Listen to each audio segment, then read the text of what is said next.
Good morning, and thank you everyone for joining us here this morning. I want to particularly thank the King County Executive Dow Constantine and Seattle City Councilmember Tom Rasmussen for joining us here.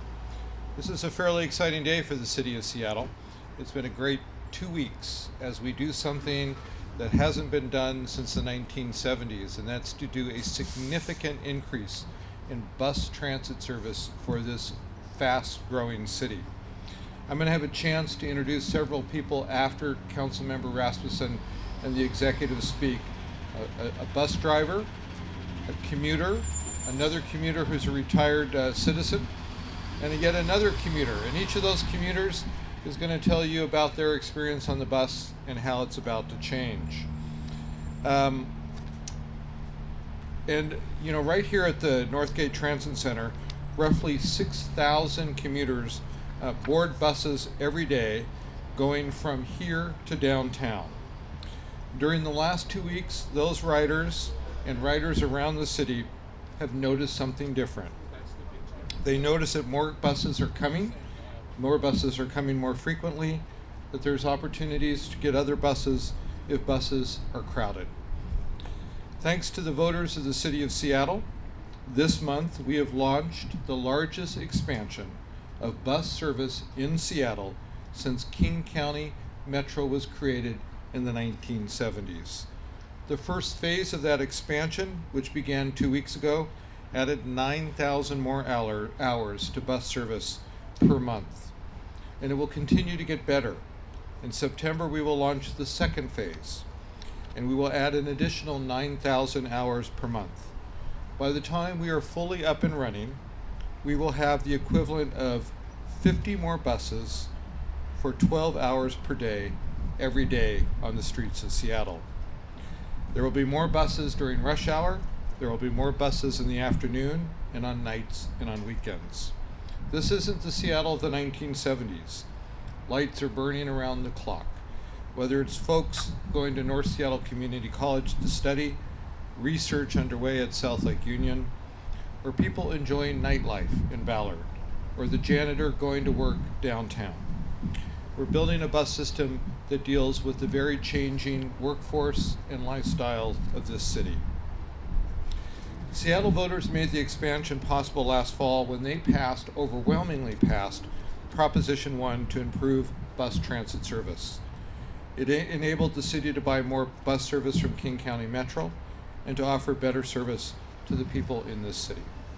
Proposition 1 pays for a total of 223,000 hours in additional bus service per year in Seattle. And here are some of the on-the-ground results that you will see. More than 85% of Seattle bus routes will see more frequent or more reliable bus service by the end of this year. Practically every neighborhood in this city will benefit, whether here in Northgate, in Ballard, or Beacon Hill, the Central District, West Seattle, or the Rainier Valley. 73% of households will be within easy walking distance of a bus that runs every 10 minutes or better. Let me repeat that.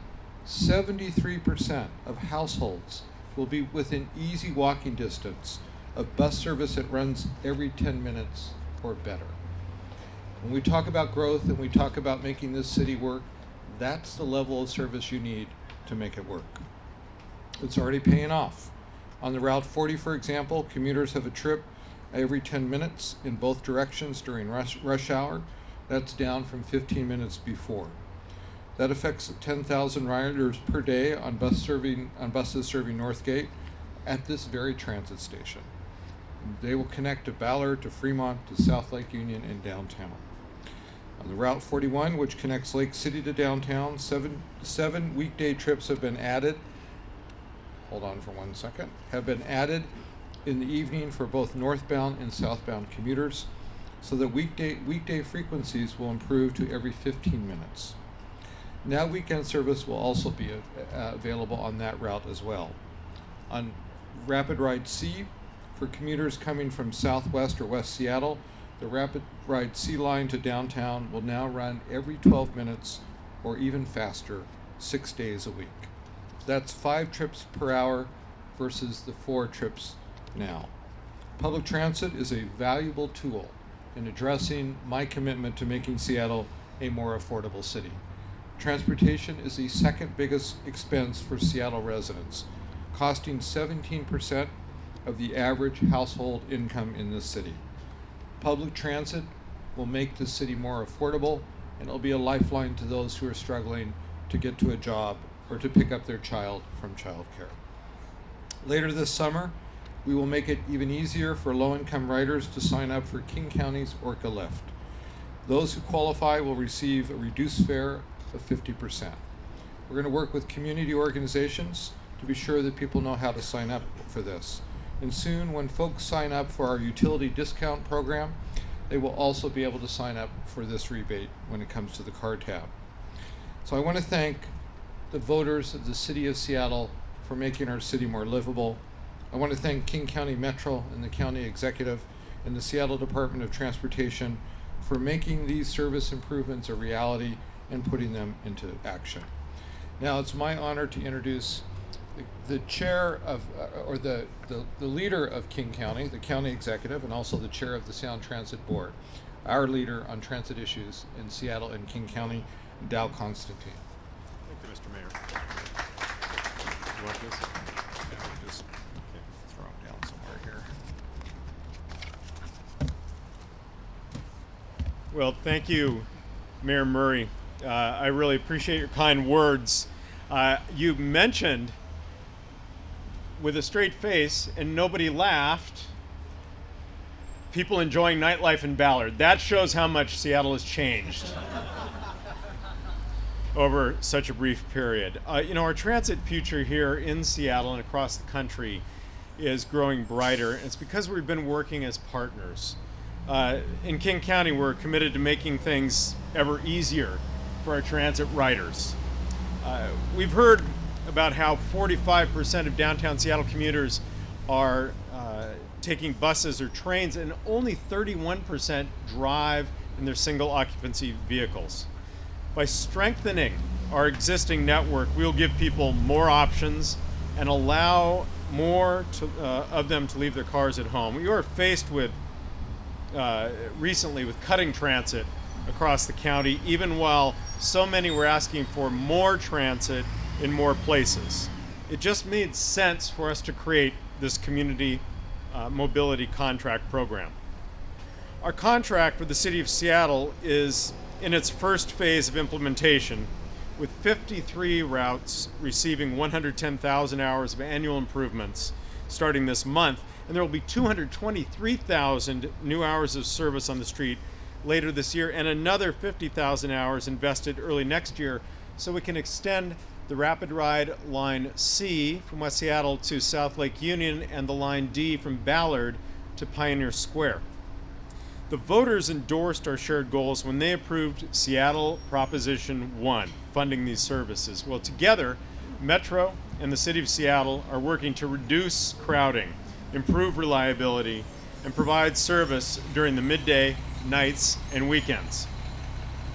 Though we can't afford to deploy the perfect vehicle for every single place at every time of day, a full-size bus on a constantly low ridership route is, of course, a poor use of limited resources, so King County is creating smarter alternatives.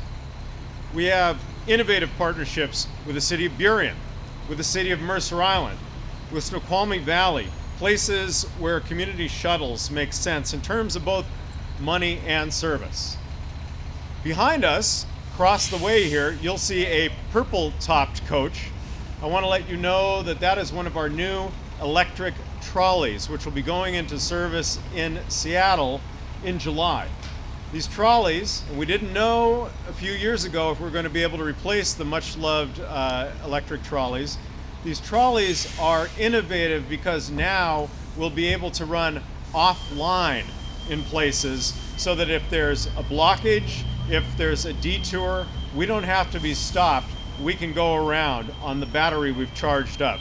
This is a way in which King County Metro is advancing transit, not just here, but across the country.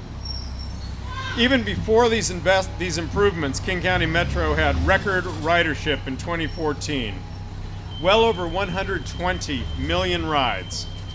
In a growing region with constrained geography, economic opportunity requires ever-improving transit. Our partnership with the City of Seattle is a big win for thousands of riders who will benefit from improved transit. But that means nothing if you can't afford to ride. Metro, as the mayor mentioned, has taken that into account. We've used every tool, including raising fares multiple times to keep the buses on the road. But higher fares meant some people who needed transit just couldn't afford it to get to the job, to get to school. So we set out 2 years ago to create a new model to ensure that the vast majority who can afford pay a reasonable fare, and those who can't still have access to transit.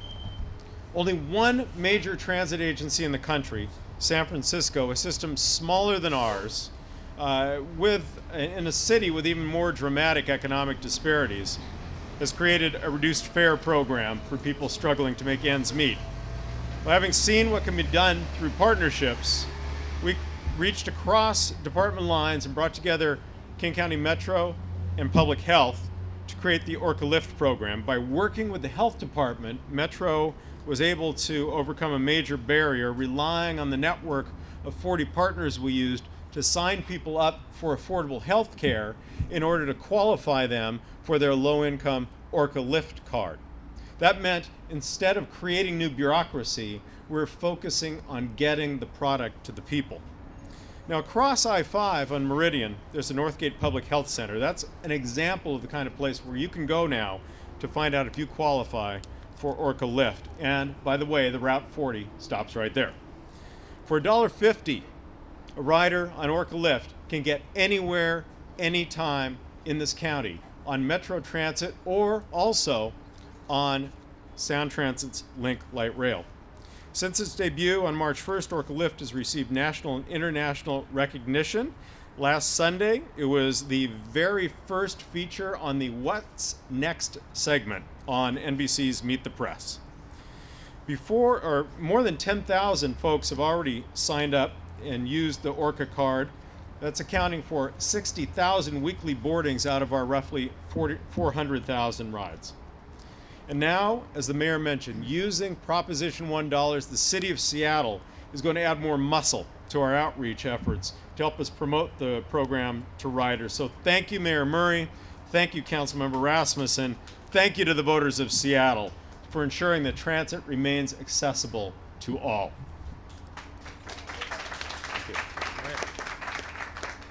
So in conclusion, Metro service improvements will also be made as Link Light Rail reaches Capitol Hill and the University of Washington early next year, and will establish faster, more convenient bus train networks here in Seattle. But buses don't drive themselves. We've hired more than 100 new part-time transit operators and promoted more than 70 part-time to full-time operators. You can go to hashtag #DriveForMetro to find out more about driving for Metro. I want to thank for his service and welcome to King County Eric Jones, who's one of our new 100 part-time drivers, and you're going to be hearing from Eric in just a few minutes.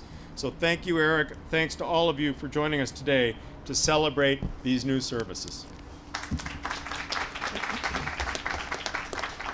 Thank you, Dal. Now it is my honor to introduce the chair of the Seattle City Council's Transportation Committee and someone who fought and led the effort to get this passed, and that is Councilmember Tom Rasmussen. Thank you, Mayor Murray. This is really an exciting day, and the three of us actually, County Executive Constantine, Mayor Murray, and I worked very actively for the passage of Prop 1. And we're so excited to have the best bus service that we'll ever have in Seattle. And it's really beginning this month, and it'll continue on to expand as the years go on and as we get more drivers and as all of the funds come in. Mayor Murray and County Executive have already talked about the Orca Lift card. That is one way that we're trying to make transit as available as possible to people of all ages and all income. And if people are eligible, then their bus ride will be only half of the regular cost.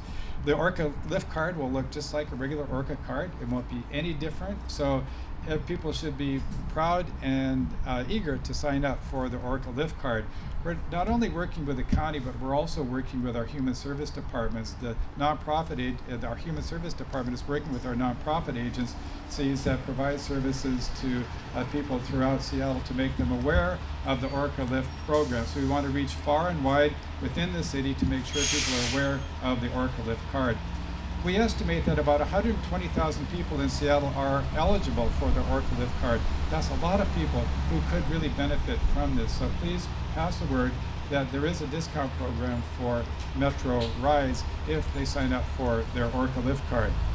The other thing that we're doing that hasn't been mentioned yet is because Proposition 1 is relying primarily upon a $60 vehicle license fee every year, there is a rebate to income-eligible people of $20 per year. So we're encouraging people to learn about the eligibility requirements and sign up for the discount on their vehicle license fee.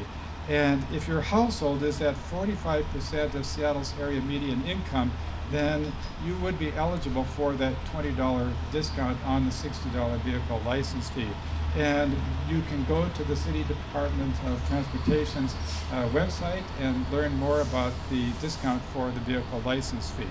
So those are the two primary ways that we're trying to make transit service available to people of all income levels, for Oracle Lift Card through Metro, as well as the vehicle license fee discount.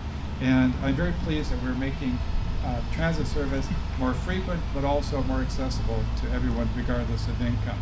Now I will turn you back to Mayor Murray.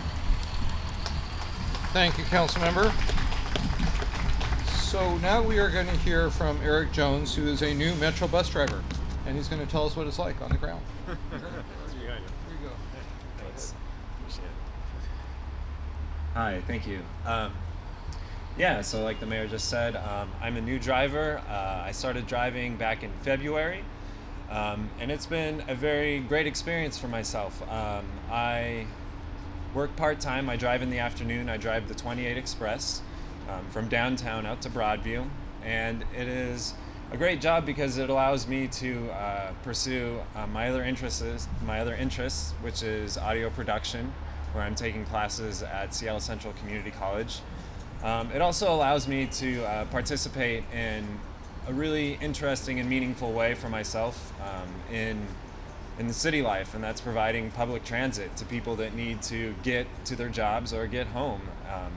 So I've always found public transit to be one of the key elements in a thriving economy, and so it's a really great experience for myself to work and drive for Metro. It's also a job that has a lot of opportunity for growth. If I want, I, in the future, could go full-time and even move up the ladder within the Metro as a whole itself. So that's another exciting possibility for myself in the future. Yeah, so thanks a lot. It's been a really great experience as a new driver, and I look forward to driving maybe some of you folks around. So thanks.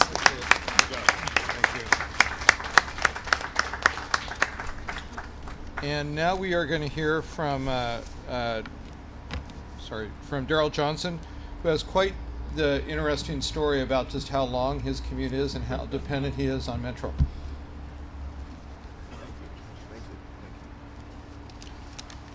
Good morning, everyone.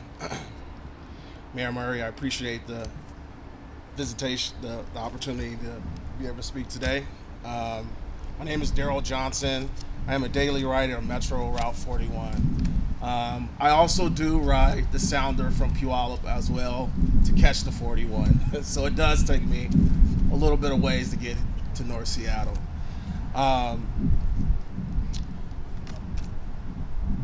As a regular commuter, I know there are challenges to overcome of overcrowded buses and unreliable service.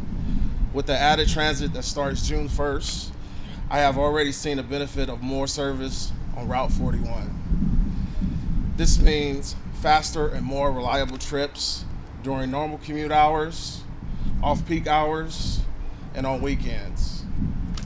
The benefit of adding Proposition 1 service are being enjoyed not just only by me, but of others who live and work in the Northgate community.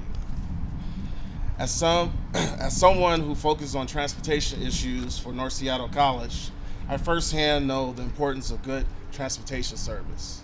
That means less crowded buses, be able to get to meetings on time, downtown at our district office. That's really important. Due to the limited parking and environmental concerns, our college strongly encouraged the use of public transportation. With the added metro service hours of Proposition 1, the city is making transit a better option for our students and our employees and the community of North Seattle College in the Northgate area. President Murray, King County, I want to thank you again. Thank you. For the chance to talk. Thank you. Thank you.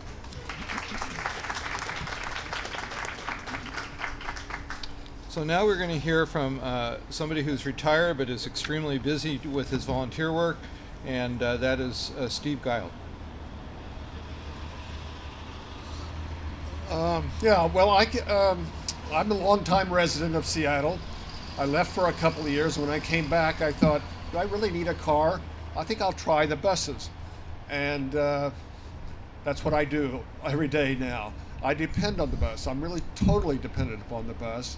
And I volunteer both for the Seattle Symphony, Seattle Opera, and AARP.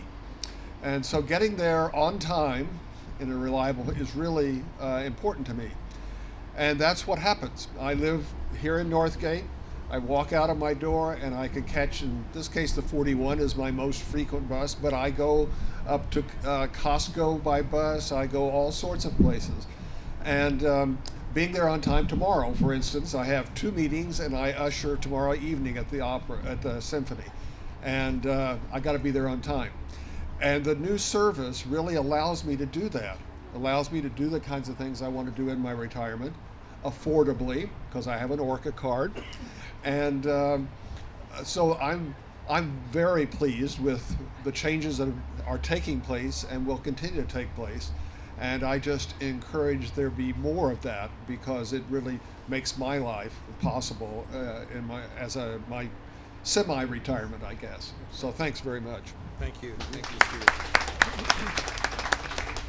And our final speaker is Julie McGallard, and she works at Seattle Children's Hospital, and again has a great story about her life as a commuter and how it's improving. Julie, welcome. Hello. I moved here 6 years ago to take a job with Seattle Children's Hospital Research Institute, and I moved from Bellingham, which is a much smaller town with much less complicated transit needs. And one of my big priorities when I was looking for a place to live was I needed to move to a neighborhood with good transit. I needed to live in a place that was well served by transit. I don't really like driving, actually.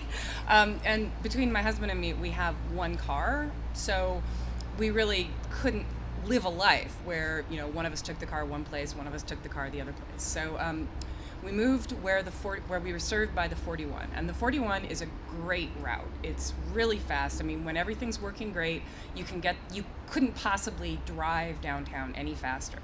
But when routes get overcrowded, you know, they start to get late, people get left behind, the wonderfulness of the 41 starts to break down a little bit. And so that's really what I have been looking forward to, and what I've seen a bit of already is we don't have the problems in the morning of the buses just getting more and more crowded, more and more late, leaving people on the platform.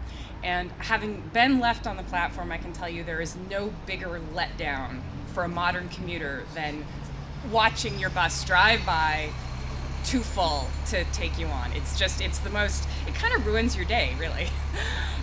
So that's the thing that I'm really looking forward to. And like I said, so far, you know, sometimes when services get better, what you notice is what you don't see. And so I haven't seen super overcrowded buses. I haven't seen super late buses. I haven't seen poor, sad people left behind on the platform. And so that's what I'm really glad about. Thank you. Thank you, Julie. Again, thank you to all of our speakers, and questions of any of us up here.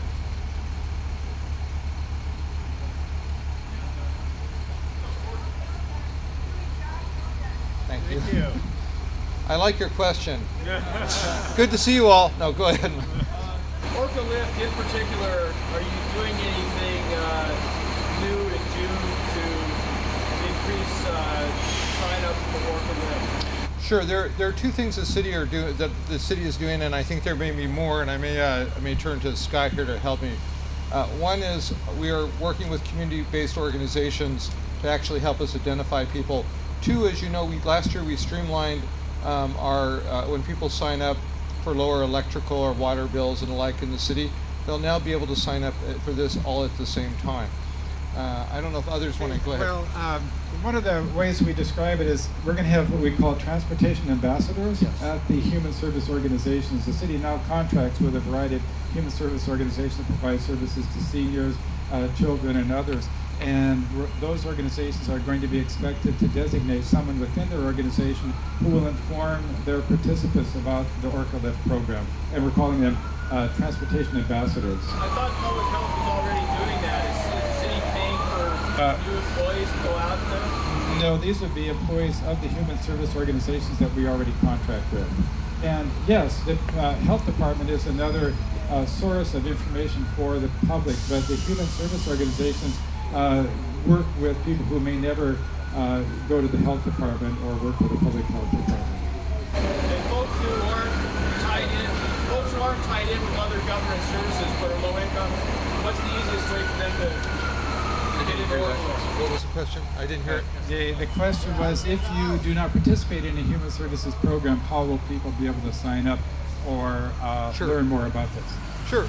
So, again, we are actually going to put a small amount of funding to assist, for instance, folks who work with immigrant and refugee communities, communities where English is not the first language. And so we'll be doing a series of things to try and sign people up.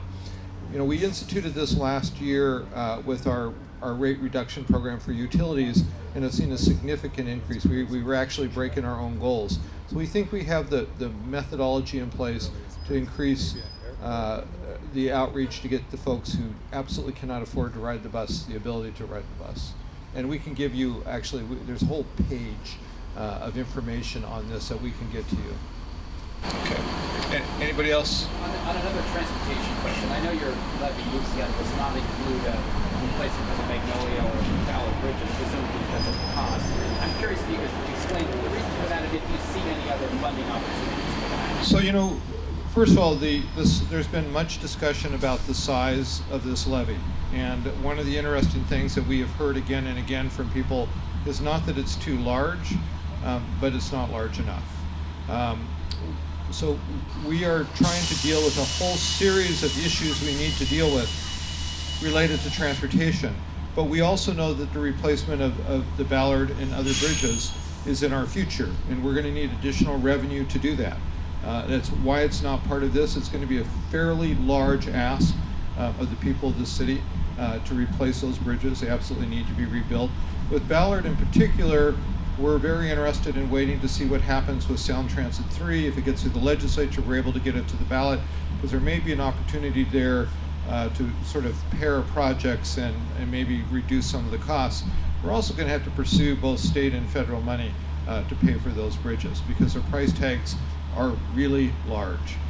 Are you anticipate going back to the voters specifically with the levy for those bridges? Potentially that, or we may do it through council, but again, we wanted to get basics. We have a huge issue of when the current levy runs out, there won't be money to basically fix, potholes and the like. So our ability to continue to do that, our ability to deal with the transportation issues we identified, given the amount of money that's already on the table, it will take additional money, and it will probably be an additional ask at some point of the voters of the city of Seattle. But we need a chance to first see what happens with Sound Transit 3. We need to pursue opportunities of some of the other jurisdictions, such as the feds stepping in and also participating. These are not going to be cheap, and they're not going to be. It's not going to be easy to pay for them. Time for one But we more? will have to do it. One more? Anybody? I got one more. Hey, Mayor, we used to be able to use that bathroom over there on the side. So now when we come down here, it's only for the transit people. Can we get another bathroom? Okay, let's talk offline about, I don't know about this issue, but we'll talk to you offline about the bathroom issue. Okay, One other question. Sure. I know the transportation department is dealing with the seawall project. Yeah. It is behind schedule. The work that was to be done by July 1st will not. Do you have concerns about the impact on those businesses in the summer months? so I actually going to have Scott, there's been a little bit of misinformation about what's behind schedule and what's not behind schedule. So I'm going to turn to Scott Kubley, Director of Transportation, to give you the technical answer, because it's not exactly what's been described out there. Scott? Sure. Thank you. So with the seawall, we're still going to finish the project in 2016, just like our original schedule projected. Some of the work this season, we have 3 different construction seasons. Some of the work this season went a little slower than anticipated because of challenges with jet grouting. We decided that it would be more prudent to take a measured approach, but the businesses that are down there are going to reopen on July 1st, just like our original schedule. We're going to finish the work on time. What was changed was just an internal milestone that wasn't on the critical path for the whole project. The work that those businesses have been told that that work in front of their businesses will be done by July 1st, and now they'll come back, so there will be a hole there, correct? And there will be bridges. So I'm curious, are you concerned about the impact on those businesses this summer? And what kind of mitigation? Of course we are concerned about the impact on businesses this summer. I think the more important thing is we are engaged with them, we're in discussions with them, we're going to work with them to keep them open as we have through the life of this project. But the point that I think is important is right now we are on time, and that was not clear 15 months ago whether we would be on time to get this project done. And I know that the Seattle Times went out with us, and I'd encourage others to go out and actually look at the work that's been done, to look at the new seawall and how it actually grows the type of vegetation that has brought the fish back, to look at the translucent materials in the top that's lighting the area. It's not a cheap project. It's been a struggle to keep it under budget. It's been a struggle to keep it on time, but it is actually a success story. Yes, there are some delays, but I do believe we are going to be done in 2016, which was the original time to get done. All right, thanks everybody. Thank you all. Appreciate it. So we turn all the roof back.